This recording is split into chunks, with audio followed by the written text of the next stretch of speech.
అంబేద్కర్ జిల్లా ఆలమూరులోని గుమ్మలేరు గ్రామంలో 12 అంగుళాల అతి తక్కువ ఎత్తులో ఆవు దూడ జన్మించింది. సాధారణంగా దూడలు 15 నుంచి 18 అంగుళాల ఎత్తులో జన్మిస్తూ ఉంటాయి. అయితే ఆలమూరులోని రైతు రెడ్డి సత్యబాబుకు చెందిన పశువుల కొట్టంలో కేవలం 12 అంగుళాల ఎత్తులో దూడ జన్మించిన విశేషం. దీన్ని చూడడానికి అక్కడ చుట్టుపక్కల వాళ్ళు వస్తున్నారు.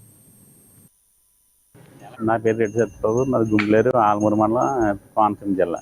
నా దగ్గర పొంగనూరు ఆవులు గత 20 సంవత్సరాలు పెంచుతుండే ఒక బుల్లో ఒక ఆవు తీసుకొచ్చి వీటిని అంతరించిపోతున్నాయనే ఉద్దేశంతో వీటిని డెవలప్ చేయాలని ఒక సంకల్పంతో ఒక బుల్ని ఆవుని తీసుకోవడం జరిగింది. ఇంత మన రాష్ట్రంలో 70 వరకు ఉండేయండి. ఇప్పుడు ఈ క్రాసింగ్ చేయడం ఇవన్నీ చేయడం వల్ల ఈ 10 సంవత్సరాల్లో వేల సంఖ్యలోకి వెళ్ళినాయండి.